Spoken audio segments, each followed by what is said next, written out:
Olá, boa noite. É com alegria que estamos começando mais um Estrada de Damasco na TV. Este programa é organizado pelo Centro Espírita Nova Era, que está à Rua Tiradentes, 620, aqui em Guaxupé. E como toda semana, nós convidamos para a nossa palestra pública, que acontece às quintas-feiras, sempre às 8 horas da noite. Então, você é nosso convidado. Começando o nosso programa hoje, quem vai colaborar trazendo uma reflexão sobre o perdão na família é a Darcy. Tudo bem, Darcy? Boa noite, Dariene. Boa noite, telespectadores. Estamos aqui com muito prazer para conversar mais um pouquinho com vocês. Isso é muito bom. Falar de família é fundamental e falar de perdão muito fundamental. Então, as duas coisas juntas vai dar uma reflexão excelente, né? Realmente, essa terapia, né, que nós temos que fazer, este amor-terapia que a gente deve fazer com relação ao perdão, é muito significativo, né? Porque se alguém lhe fez o mal, perdoa. Ou se você fez o mal a alguém, peça perdão. É um ato de caridade, é um ato de humildade, né? Nós sabermos pedir perdão. E porque o orgulho não nos leva a nada. Então, por que ficar remoendo essas mágoas, essas angústias, esses rancores, né? Então, nós devemos perdoar para sermos perdoados, como nós falamos no nosso Pai Nosso, né? Nós pedimos tanto, Pai, perdoa as nossas dívidas, assim como nós perdoamos os nossos devedores. Será que nós perdoamos? Então, por que nós vamos pedir perdão sem também sabermos perdoar? Então, é um assunto que a gente traz assim, sabendo que todo mundo, eu, você, vocês que estão em casa nos ouvindo, tem conflitos familiares. Tem pessoas dentro da família que nós muitas vezes achamos é aquele filho desajustado, complicado, rebelde, ou é aquele marido que difícil, aquela esposa tão delicada que não pode falar nada, aquele pai ou aquela mãe que nos dá trabalho, ou qualquer outro parente, um tio, né, uma avó, uma coisa assim, que sempre tem alguma coisa que nós precisamos saber lidar com isso. Então, são pessoas que nós precisamos conviver. Tanto que nós, como espíritas, entendemos que nós estamos com as pessoas certas, no lugar certo, no momento certo, né? Não está errado. Então, se nós estamos nesses lugares certos, com as pessoas certas, vamos procurar agir de uma forma que eu possa refazer um passado delituoso, ou que eu possa futuramente ter um futuro feliz, né? E quando você fala lá que nós falamos no próprio Pai Nosso para perdoar as nossas dívidas, o perdão que Deus nos dá é essa oportunidade da convivência em família para a gente se ajustar, né? Com aqueles desafetos. É a oportunidade, né, que Ele nos dá. Porque o lar, a família, é uma escola, é uma universidade, né? Se você sair dali bonitinho, você está pós-graduado, nota 10. Pós-doutorado em paciência, em humildade, em perdão. Não tem erro. O teu futuro perante Deus, perante a espiritualidade vai ser maravilhoso. Porque é no lar que nós vamos fazer a nossa escola. Nós vamos nos graduar para a espiritualidade. E muitas vezes a gente esquece disso, né? Preocupamos muito com a caridade ou com a tarefa do bem fora de casa e negligenciamos a família. Né? É muito fácil ser bonzinho com aqueles que nós encontramos uma hora ou outra, né? Mas ali dentro do cadinho familiar é que nós vamos testar tudo isso. A nossa paciência, a nossa humildade, a nossa resignação. Então, é lá nesse lar. E falando assim, nós pensamos assim, isso não é privilégio de ninguém, ter uma família assim, o assado. Todos nós temos os parentes difíceis. Por quê? Porque nós estamos com as nossas inimizades do passado, nossos desamores do passado.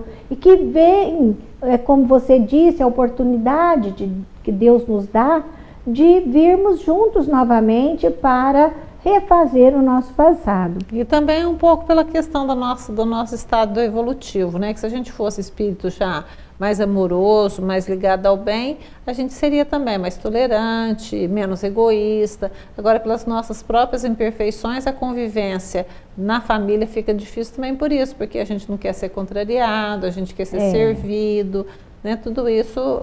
Justamente. E a gente pensa, Daria, fala assim, ai, será que é só na minha casa? Será que é só na sua? Será que é no do vizinho? Não, gente. Isso é coisa natural do mundo que nós estamos vivendo.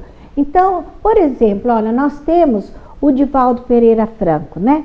Um exímio palestrante, um exímio médium. A gente vê o Divaldo falando aquelas coisas bonitas e tudo, a gente imagina assim, nossa, deve ser uma maravilha a vida dele, né? Deve ser um ser tão superior que não deve ter problema nenhum, né?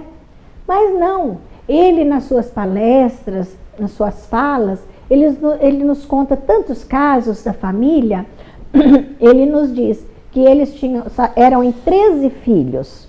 13 filhos e cada um tinha um dilema ali, né?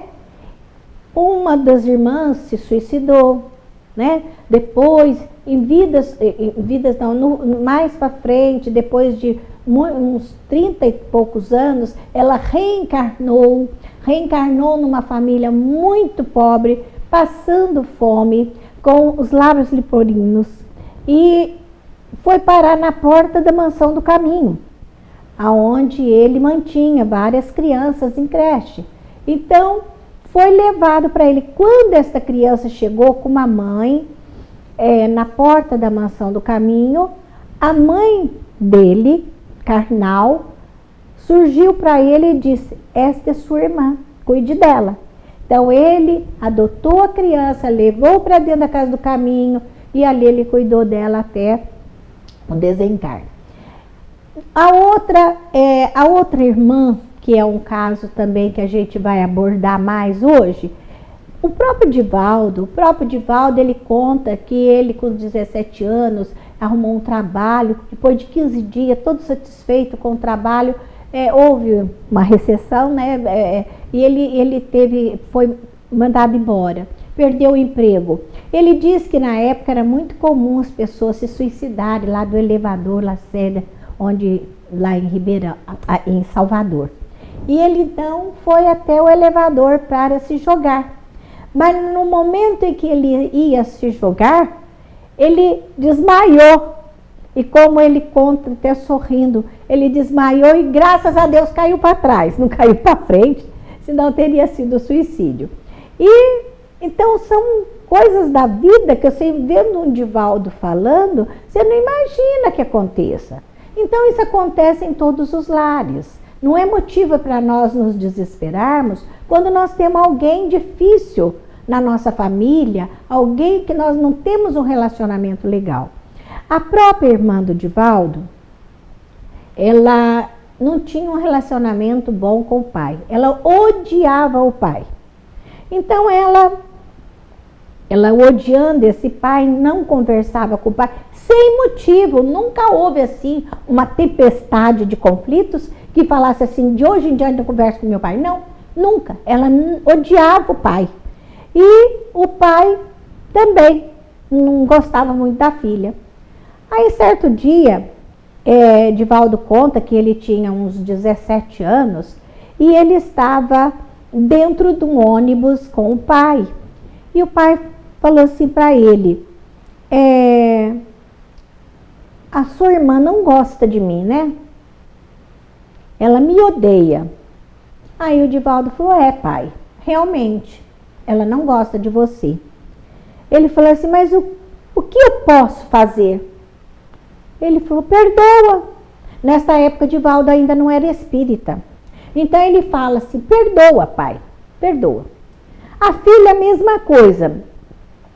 Chegava perto do Divaldo e falava assim, ela tinha até intuições que o pai estava chegando. Olha a que ponto que chegou o ódio, né? Ela tinha até intuições e ela falava assim pro Divaldo, o seu pai está chegando, eu vou sair. E saía por outra porta para não encontrar. Então não tinha brigas, mas era aquele ódio permanente. Aí Edivaldo às vezes falava para ela assim, mas é nosso pai? Ela fala, não, não é meu pai, ele é um canalha. Ela fala, mas como você sabe que ele é um canalha? Você o segue pelas ruas? Ela falou, não, mas eu sei, eu conheço. E assim sempre ela falava, ele falava assim, é nosso pai. Precisa ter paciência, porque eles já estão envelhecidos e pela lei natural da vida, é provável que ele vá primeiro que você, primeiro que eu. Então, tenha paciência, espere essa encarnação acabar. Ainda falava assim, acabe com esta farra, falava para ela, acabe com esta farra. Aí, certo dia, Edivaldo resolve levar o pai para dentro da mansão do caminho para amenizar os conflitos. Ele leva o pai vai morar com ele convida também a mãe e a filha, né, a irmã, para ir morar. Mas primeiro vai o pai. Aí o pai vai morar lá e certo dia fica muito adoentado, está mesmo assim, quase que em coma, num pré-coma. Aí ele vai até a casa da mãe, chega perto da irmã e diz, fala, olha, o seu pai está muito mal. E seria bom que você fosse até lá e reconciliasse, pedisse perdão. Aí ela fala assim, eu não tenho pai. Aí ele fala assim, bom, então a minha mãe traiu meu pai, porque você é filha. Então se você não é filha dele, então você é filha de outro? Não, a minha mãe é digna. Então, se sua mãe é digna e você nasceu, é porque ele é seu pai. Aí fala para ela, né? Vá até lá. Se você o ver no estado que ele está, você vai ficar sensibilizada. E assim, conversando com ela, ela convence ela a ir até ver o pai que estava às portas da morte. Quando ela chegou no quarto, e o pai já estava num pré-coma, ele desperta e olha nela e abre um sorriso e ao mesmo tempo ele tem uma visão da encarnação passada. E ele vê então que ele traiu a mãe dela com ela.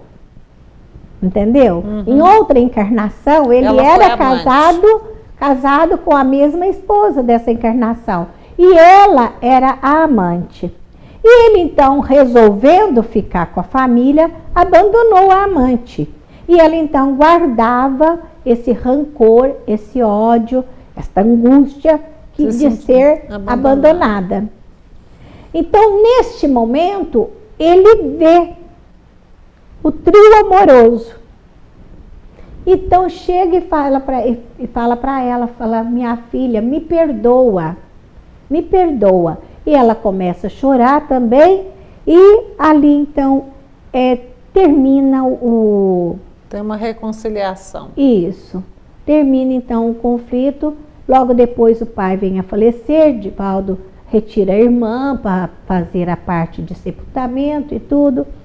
E ela então, o pai viu, mas ela não viu.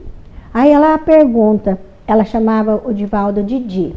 Di, me fala, à luz do espiritismo, por que eu odeio tanto esse homem? Aí ele conta para ela que ela era a mulher que o atraiu. E a mãe era atraída, né? E ela passa então a entender, e o pai já desencarnado, ela fala, e agora? O que eu faço para consertar este ódio que eu tive a vida inteira por ele? Então nós vamos dar uma pequena pausa aí, já você responde isso para nós, o que ele respondeu? Porque ele está conciliando tudo e ele sempre teve esse papel mesmo, né, de conciliar e de ajudar todo mundo.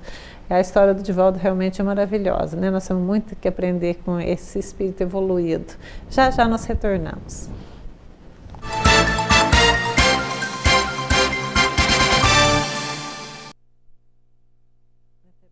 A Casa Fortaleza tem tudo o que você precisa, do básico ao acabamento, os melhores preços e as maiores variedades que você pode pagar em 6 vezes nos cartões Visa e Master. E ainda fazemos financiamentos pela Construcar e Sicoob Cred. Agora com uma novidade: você pode comprar peças e acessórios para o seu veículo na Casa Fortaleza, que fica na Rua Borba Gato 556, Recreio dos Bandeirantes. Telefone 3551-6589. Se você procura o melhor atendimento, agilidade no serviço, o melhor preço e produtos de altíssima qualidade, venha conhecer a Ricinóio. Álcool em gel, colônias e cosméticos, produtos de limpeza em geral, diretos da fábrica, aprovados pela Vigilância Sanitária. Qualidade, preço e comodidade em sua casa. Tudo em um só lugar. Entregas grátis para Guaxupé. Ricinóio 3551-2509. Artcom, há 35 anos contribuindo para o desenvolvimento da região. Produzimos lajes, blocos, mourões e vigas pré-moldadas para a construção de sua casa. Corte e dobra de ferro e aço que agilizam e dão economia em sua obra. Saneamento básico, tubos de concreto, fossas sépticas e galerias para águas pluviais. Contamos com um laboratório próprio para que nossos produtos sejam produzidos dentro das normas técnicas. Entregamos em toda a região com rapidez e qualidade comprovada. Artecom, ligue 3571-1096 e lhe enviaremos um representante. Rodovia Muzambinho Guaxupé, quilômetro 100. Olá! Agora você pode nos assistir também pelo nosso canal no YouTube. O endereço está aí, na sua tela. Curta, compartilhe, se inscreva. Estrada de Damasco. Há mais de 40 anos no mercado óptico, a Ótica Principal vem priorizando cada vez mais o bom atendimento ao cliente. Uma ótica de precisão a serviço da sua visão. Experiência, agilidade na entrega de serviço, facilidade no pagamento e muita seriedade. Óculos solares e receituários de grifes. Óculos é o nosso negócio. Avenida Conde Ribeiro do Vale, 485. Telefone 3551-2016.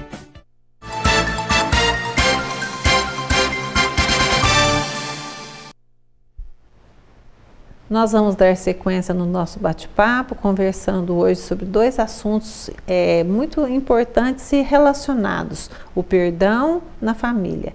Nós sabemos aqui da importância de aprendermos a perdoar, até porque também somos sempre muito carentes, necessitados deste perdão. E porque também o perdão nos liberta, nos faz com que sejamos mais felizes.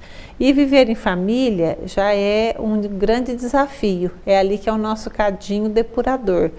Então, estamos vendo aqui com a Darcy, nessa exemplificação de perdão na família, a própria convivência do Divaldo, né? Que ele teve uma família bastante complexa, até porque uma família bastante pobre e com muitos filhos, né? 13 filhos, como você falou, e todos assim com bastante dificuldades mesmo, e ele ali ajudando, resolvendo, cuidando de muitos, né? Assim como ele cuidou de todos os filhos que ele adotou durante a vida toda, né? Chamado de tio Di, né? Todo mundo chamando de Di. E aí você estava contando o caso, então, da irmã dele, que tinha aquele ódio pelo pai, onde ela queria entender, né? Depois que o pai já desencarnou, qual que era o motivo de tanto ódio, e depois ficou sabendo e queria saber como agora resolver isso. Então, ela pergunta, né, o que eu posso fazer, né, para reparar o ódio que eu tive por esse homem a vida toda. Aí a resposta é essa: faça o bem. Aí ela pede para ele: você permite então que eu venha morar aqui e para ajudar, para fazer alguma coisa que seja no caminho do bem? Ele não aceitou, não. Ele não aceita porque ele fala assim: não, você é muito temperamental. E você vem para cá, pode me criar confusão aqui. E você estando aqui, outras pessoas podem pensar que através de você vai conseguir isso ou aquilo. Então, não. Acho melhor não. Aí ela pega e pede para ele. Fala: então deixa que eu cuide das crianças na creche. Aí ele falou: tudo bem. Aí ela vai cuidar de 180 crianças na creche, quase que sozinha. Então ela trabalhou ali na creche, ela trabalhou por volta de uns 2 anos e meio. Depois ela começa a costurar para eles. Ela começa a costurar lá na casa, na mansão, e costura para as crianças durante uns 12 anos. Ela passa sentada numa máquina, costurando para toda a criançada da mansão. Então, muitas vezes Divaldo chegava perto dela e ela estava chorando, sentada na máquina, costurando e chorando. Ele falava: o que aconteceu? Aí ela só respondia assim: lembranças. Lembranças, né? Tudo que ela viveu com o pai e não tinha... Uma convivência saudável. A convivência, né? Foi difícil, né? Aí ele falava: isso é a purificação. Que ela estava purificando, né, os sentimentos dela. Então, muitas vezes nós estamos em nossa família, Darie, e temos esses conflitos e ficamos desesperados, ficamos desorientados. O que fazer? Fazer como Divaldo disse: faça o bem, perdoa, tenha paciência, resignação, né? E a paciência é fundamental para você conviver bem com as pessoas. A humildade é fundamental. Você pedir perdão, você perdoar, é importantíssimo. E a gente fala também sempre de que quando o Espiritismo é uma luz na nossa vida, né? Quando a gente passa a ter essa consciência de que cada um está num grau evolutivo e começa a ser mais tolerante, respeitar o jeito da pessoa ser, já ajuda muito no relacionamento, né? Qualquer relacionamento que seja, só da gente parar de querer mudar a pessoa, né? Aceitar a pessoa como ela é, a convivência fica muito mais fácil, fica muito melhor, né? Nós somos espíritos eternos. Nós nascemos e vamos evoluindo a cada existência. Então nós não sabemos quantas existências eu tenho à frente de alguém que está me causando um desajuste familiar. Muitas vezes essa pessoa ainda é um espírito na infância que está ainda por evoluir, e o caminho é esse. Nós estamos ali para ajudar, né? Para ajudar essa evolução. Ou vice-versa. Muitas vezes nós estamos ainda numa infância que ainda não sabemos entender o outro. Então, cabe a nós termos um pouco de paciência. É interessante também a gente entender que nós falamos muito que o outro é difícil, mas a gente nunca se vê como a pessoa difícil, né? Em todo relacionamento a gente sempre acha que é o outro, né? Quantas vezes é a gente mesmo que coloca essa dificuldade no relacionamento, né? Com certeza, muitas vezes. E, encerrando a história, Divaldo, depois, certo dia, com a sua fabulosa mediunidade, ele vê os 3, o pai, a irmã e a mãe. Como ele sempre dizia, que a mãe era um espírito mais evoluído. Então ele estava ajudando os 2, e os 2 iriam reencarnar. Então, Divaldo nos conta isso. Nós trazemos essa história do Divaldo para mostrar assim: ele é um médium conquistou uma popularidade no mundo todo, né? Como espírita, e às vezes nós achamos que a vida dele é um mar de rosas. E nós vamos lembrar que esse ano de 2017 nós estamos comemorando no Movimento Espírita 70 anos de mediunidade do Divaldo, né? E 90 de idade, né? 90 de idade. Então, vamos então pensar no que Jesus nos disse um dia, que o amor é capaz de sobrepujar todos os débitos e por amardes os teus. Então, com o amor, nós podemos, gente, anular os nossos débitos do passado. Isso aí são conotações do amor, né? Aquilo que o amor nos dá, nos traz. Então, a irmã de Divaldo, que desencarnou, ela até desencarnou, não disse, através de de um AVC, ela teve 2 AVC, no segundo ela não resistiu. Então, nós seguimos esse exemplo, ou melhor, contamos esse exemplo, para que todos nós vejamos, primeiro, que o Divaldo é uma pessoa comum, está aqui no nosso meio, com uma grande evolução espiritual, mas que passou por todos esses dilemas, como eu, você passa.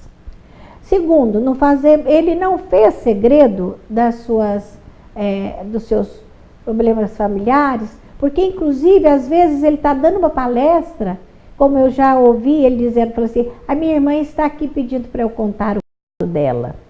Então, é o caso da Nair, irmã dele, que foi suicida. Às vezes ela aparece pedindo para contar o fato. Então, não é segredo, por isso nós estamos aqui narrando como generosamente o Divaldo nos narrou para que nós aprendêssemos, né, o que a vida nos dá. Outro caso interessante nesse sentido, Darie, é o de São Francisco de Assis. São Francisco de Assis, ele levou para dentro da ordem dos franciscanos o Frei Elias. E o Frei Elias, ele também fez muitos conflitos com a vida de Francisco de Assis. Tanto que depois ele foi até excomungado pelo Papa, porque ele desordenou muita coisa na ordem dos franciscanos. Então ele também, São Francisco de Assis também, sofreu muito com Elias, o frei que ele levou junto com ele para dentro da ordem. Então nós estamos colocando assim, se você se revolta, se você escolhe o caminho da dor, o caminho da raiva, do rancor, é muito pior. Isso aí vai lhe trazer muita mais tensões, você vai ficar deprimido, você vai sendo uma pessoa que vai murchando, vai se deprimindo, e aí aparecem as doenças. Então, vem as doenças, vem depressão, vem dores. Então, para que escolhermos o caminho da dor? Vamos escolher o caminho do perdão, o caminho da paciência, da resignação, que é muito mais fácil. Com Deus, o amor dele maior para nós é o perdão que ele dá das nossas faltas, que ele nos concede devido aos nossos erros, às nossas faltas. Então, vamos também saber perdoar. E nós sabemos que existe uma grande relação da doença do corpo físico com esses sentimentos doentios da alma, né? Então, a mágoa... Cientificamente já comprovado, né? A relação intrínseca de mágoa com câncer, né? Realmente a pessoa fica guardando aquele sentimento, vai acabar cristalizando no próprio organismo, né? E muitos podem estar perguntando assim, mas então, e o que eu faço? Como disse Divaldo, faça o bem, faça o bem. Nós temos a oração, vamos orar, que tenhamos sabedoria para reconhecer os nossos erros e pedir perdão, que tenhamos sabedoria para saber perdoar também, que tenhamos sabedoria para orar e pedir a Deus que o outro ser que nos ofende ou que é difícil, que ele tenha boas intuições, que os espíritos venham iluminá-lo para que ele possa desfazer aqueles atritos. Então a oração, o caminho no bem é o nosso rumo. É a melhor receita, né? Receita de melhor Jesus. Receita. Receita de Jesus. E não podemos esquecer que esta receita começa por nós, né? Essa mudança precisa vir de nós. Não vamos esperar a mudança do outro. Essa mudança começa em nós. Em cada um de nós. Nós te agradecemos, viu, Darcy? O nosso horário está bem em ciminha lá. Agradecemos a você também, desejamos que tenha muita paz, uma excelente semana e na próxima semana estamos aqui para refletirmos um pouquinho mais sobre a nossa doutrina, que porque nos esclarece, nos consola. Até lá.